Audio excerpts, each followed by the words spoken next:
കേരളം മുഴുവൻ ഇപ്പോൾ കണക്ക് ചോദിക്കലിന്റെ ബഹളമാണ്. എത്രയോ വർഷമായി ജനങ്ങളെ വഞ്ചിക്കുന്ന UDF LDF പരസ്പരം കണക്ക് ചോദിക്കുന്നു. എന്നാൽ ജനങ്ങൾക്ക് മുന്നിൽ ഇവർ എന്ത് കണക്ക് വയ്ക്കും?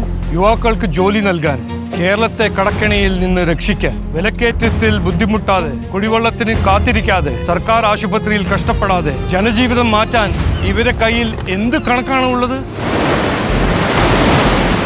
നിങ്ങൾക്കറിയാമല്ലോ, ഇവിടെ കൊല്ലം ആലപ്പുഴ ബൈപ്പാസ് പോലെ ഒരു ചെറിയ കാര്യം നടപ്പിലാക്കാൻ ശ്രീ നരേന്ദ്രമോദിജി വേണ്ടി വന്നില്ലേ? പാവപ്പെട്ടവർക്ക് വീട്, കുടിവെള്ളം, ഗ്യാസ് കണക്ഷൻ, സൗജന്യ ചികിത്സ, ഗ്രാമങ്ങളിലെ ഡിജിറ്റൽ സൗകര്യങ്ങൾ, വന്ദേ ഭാരത് ട്രെയിനുകൾ, ആധുനിക റെയിൽവേ സ്റ്റേഷനുകൾ, ഗൾഫിൽ സഹോദരി സഹോദരന്മാരുടെ സംരക്ഷണം, ഇതെല്ലാം BJP NDAയുടെ വികസന രാഷ്ട്രീയത്തിന്റെ വിജയങ്ങളാണ്.